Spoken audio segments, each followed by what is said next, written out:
Bicara soal kekayaan publik atau public figure, nama Deddy Corbuzier kembali menjadi sorotan. Mantan pesulap yang kini menjabat sebagai staf khusus Menhan ini melaporkan harta yang nyaris menyentuh angka 1 triliun rupiah.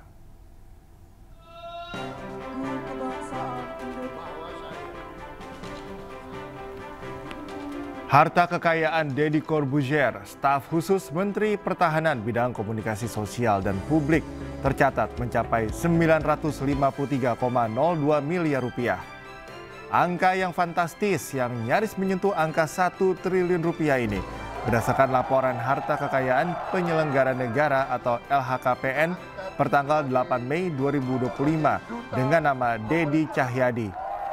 Harta fantastis Deddy dalam berbagai bentuk mulai dari 19 bidang tanah dan bangunan yang bertebaran di Tangerang, Banten, dan Medan, Sumatera Utara. Jumlah properti tanah dan bangunan mencapai lebih dari 66,5 miliar rupiah.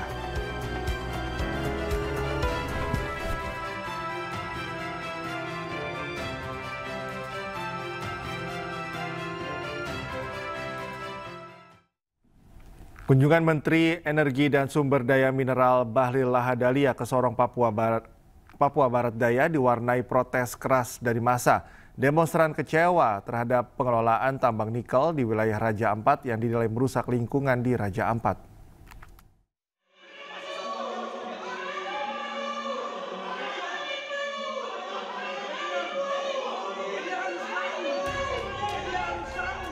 Kemarahan demonstran memuncak saat mengetahui Menteri Energi dan Sumber Daya Mineral Bahlil Lahadalia keluar melalui pintu belakang ruang transit bandara.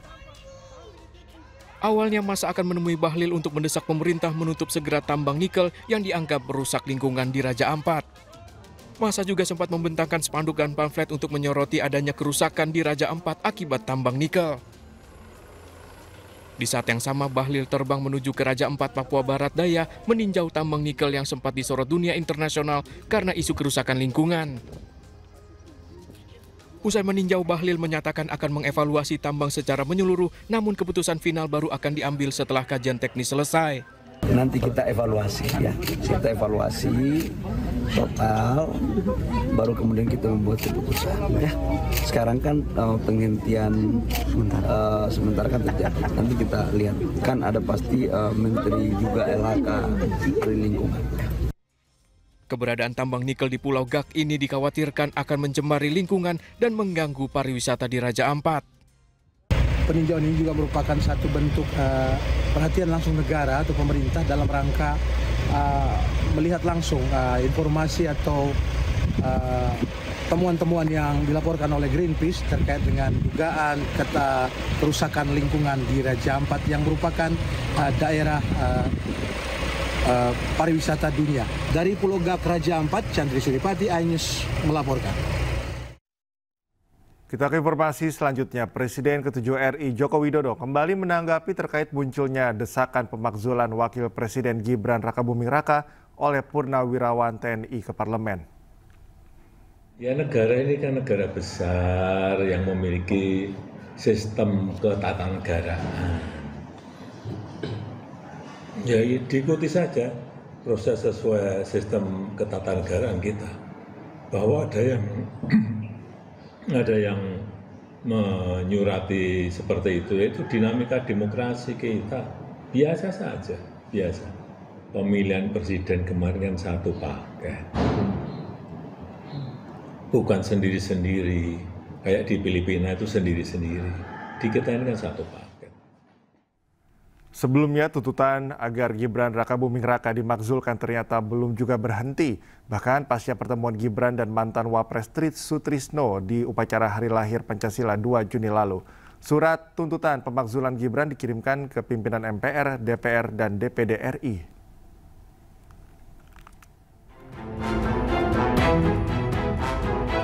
Polemik pemakzulan Wakil Presiden RI Gibran Rakabuming Raka terus bergulir. Forum Purnawirawan Prajurit TNI kembali mengusulkan Wakil Presiden RI Gibran Rakabuming Raka dimakzulkan dari jabatannya. Para purnawirawan ini bahkan mengajukan surat kepada MPR, DPR, dan DPD RI agar parlemen mempertimbangkan usulan ini. Terdapat 8 poin sikap surat tersebut. Salah satu yang didorong adalah pemakzulan Gibran. Forum Purnawirawan Prajurit TNI siap dipanggil oleh ketiga lembaga ini untuk menjelaskan surat tersebut. Tim Liputan Ainus melaporkan. Forum Purnawirawan Prajurit TNI mengirim surat ke DPR terkait pemakzulan Gibran Rakabuming Raka. Surat tersebut dikirimkan oleh Forum Purnawirawan Prajurit TNI pada tanggal 26 Mei 2025.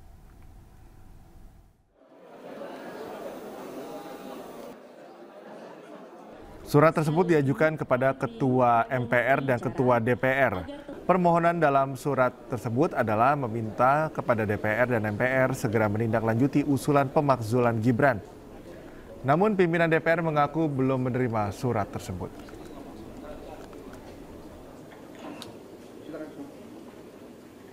Ini kan kebetulan reses.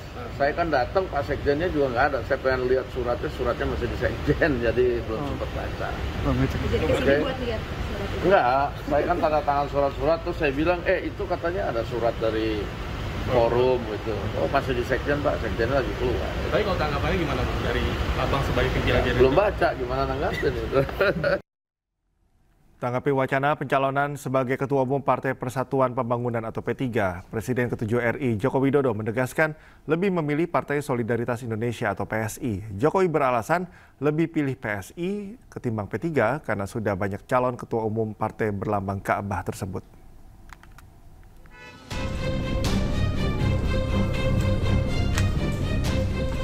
Usai jadi rebutan dan digadang-gadang masuk bursa calon Ketua Umum PSI, hingga dibidik pimpin P3, kini Jokowi dengan mantap memilih Partai Solidaritas Indonesia alias PSI. Enggak lah, yang di P3 saya kira banyak calon-calon ketua umum yang jauh lebih baik, yang punya kapasitas, kapabilitas, punya kompetensi. Banyak calon yang sudah beredar kan banyak sekali. Saya di PSI aja lah. Sebelumnya nama Jokowi santer dijagokan menjadi Ketua Umum Partai berlambang Ka'bah oleh Ketua Mahkamah P3 Ade Irfan Pulungan. Nama Jokowi diusulkan internal Partai P3 menelan pil pahit di pemilu 2024 gagal lolos ke parlemen. Kemunculan nama Jokowi pun didasarkan atas kedekatan P3 dengan Presiden ke-7 RI tersebut. Karena memang secara nyata dan faktanya Pak Jokowi 10 tahun pemerintahannya itu, ya tadi itu, saya katakan P3 itu mendapat tempat, ya P3 dihargai, dihormati oleh beliau. 2014 kami tidak mendukung Pak Jokowi dalam Pilpres, tapi alhamdulillah atas komunikasi yang terbangun baik, beliau memberikan posisi kabinet. Nah, itu luar biasa. Gitu. Baik P3 maupun PSI saat ini tengah mempersiapkan gelaran pemilihan calon ketua umum mereka untuk periode mendatang. P3 akan memilih ketua umum pada muktamar yang akan digelar September 2025. Sementara PSI akan kembali memilih calon ketua umum pada Kongres Juli mendatang. Tim Liputan Ainus melaporkan. Sementara itu pemirsa, usai tudingan ijazah palsu, kini giliran skripsi Presiden ke-7 RI Joko Widodo yang akan dilaporkan oleh ahli digital forensik Rismon Sianipar. Jokowi pun menanggapi hal ini dengan santai dan menyebut siap melayani pelaporan dengan baik. Setelah ijazah nanti dilaporkan, nanti skripsinya dilaporkan, setelah itu KK-nya dilaporkan, setelah itu KTP-nya dilaporkan, setelah itu SIM-nya dilaporkan, terus nanti sertifikat tanah rumah dilaporkan. Tak layani. Pemirsa, media sosial dihebohkan video kocak mantan pemain sepak bola Herman Zumafo Epandi yang meniru gaya khas Gubernur Jawa Barat Deddy Mulyadi. Dalam videonya, Zumafo berencana akan mengirim anak-anak nakal ke Afrika, bukannya ke barak militer. Ayo, anak-anak yang ganteng dan cantik. Siapa yang tidak nurutin orang tua? Siapa yang susah tidur? Siapa yang susah bangun? Siapa yang susah makan? Siapa yang susah mandi? siapa yang tidak mau ke sekolah, siapa yang suka jajan, siapa yang suka main HP, awas ya, saya datang ke rumah, saya tangkap kamu. Saya Wakanda, nanti bawa kamu ke Afrika. Ya, sebelumnya lapor Gubernur Deddy Mulyadi untuk dibawa ke barak militer sempat jadi tren di media sosial. Sejumlah orang tua menggunakan cara tersebut untuk mendisiplinkan anaknya.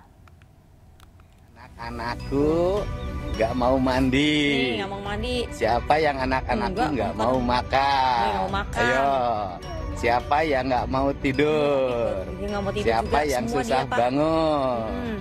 Ayo, siapa yang nggak mau ke sekolah? Ini juga nih. Siapa yang jajan terus? Anak perempuan ini terlihat ketakutan saat sang ibu menunjukkan video Gubernur Jawa Barat Deddy Mulyadi yang sedang membahas anak yang nakal. Nggak patuh. Ia semakin panik ketika dalam video Demul berkata akan menjemput anak nakal yang tak patuh dengan orang tua. Mandi, susah makan, Semua dia, Pak. malas ke sekolah. Awas loh. Pak Gubernur datang nanti ke rumahnya ngejemput. Oh, nggak nurut? Ayo, Pak. Gubernur datang nanti dibawa nih nanti.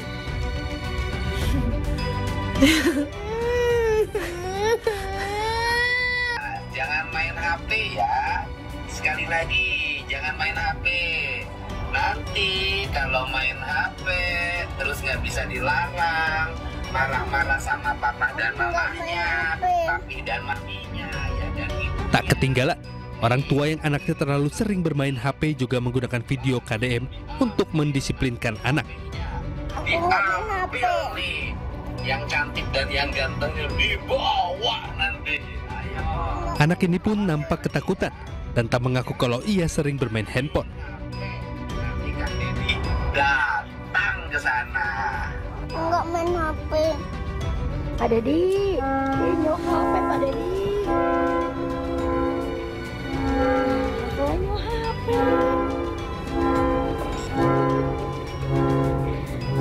Pak Deddy. Semakin banyak orang tua yang menggunakan video Deddy Mulyadi untuk mendisiplinkan anak, mulai dari menghentikan anak main game online atau bermain HP hingga menyuruh anak belajar.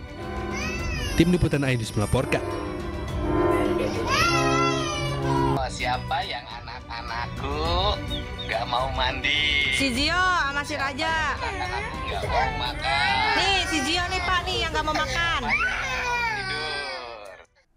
Pemirsa, razia penerapan jam malam bagi para pelajar di Kota Depok terus dilakukan petugas gabungan. Operasi kedisiplinan tersebut dilakukan sebagai bentuk melanjutkan instruksi Gubernur Jawa Barat Deddy Mulyadi yang memberlakukan jam malam bagi para pelajar.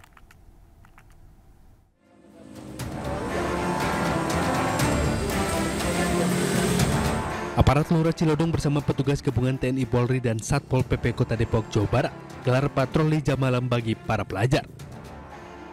Tak hanya di lingkungan tempat tinggal warga, razia juga dilakukan di tempat-tempat nongkrong para remaja yang berstatus pelajar. Hal ini dilakukan guna menertibkan para pelajar yang masih berkeliaran hingga larut malam. Ini kegiatan Lurah Cilodong adalah melaksanakan patroli malam untuk melaksanakan surat edaran dari Gubernur Jawa Barat terkait dengan penertiban jam malam untuk anak-anak sekolah. Terkait hal tersebut, Gubernur Jawa Barat Deddy Mulyadi melalui media sosialnya menyampaikan aturan jam malam bagi pelajar diberlakukan supaya mereka memiliki waktu istirahat cukup dan bisa bangun pagi. Untuk itu pembatasan jam malam sesungguhnya bagian dari saya ingin mengembalikan anak-anak agar bisa tidur jam 8. Agar mereka mendapat istirahat yang cukup, yang pada akhirnya setelah istirahat yang cukup mereka bisa bangun jam 4 pagi, bisa mandi, bisa merapihkan tempat tidurnya, bisa salat subuh, bisa sarapan, dan ke sekolahnya bisa berjalan kaki. Untuk apa? Agar kaki anak-anak kita kokoh, agar jantungnya sehat, agar napasnya panjang, agar keringatnya keluar. Kalau orang berkata dia tidak bisa menikmati istirahat pagi-pagi, dia masih ngantuk, menurut saya tidak. Sebelumnya, pemerintah Provinsi Jawa Barat bersiap mengambil langkah tegas terhadap pelajar yang melanggar aturan jam malam. Bahkan, pelajar yang kedapatan berkeliaran malam hari dan langgar aturan akan dibina di barak militer. Dari tim liputan iNews melaporkan.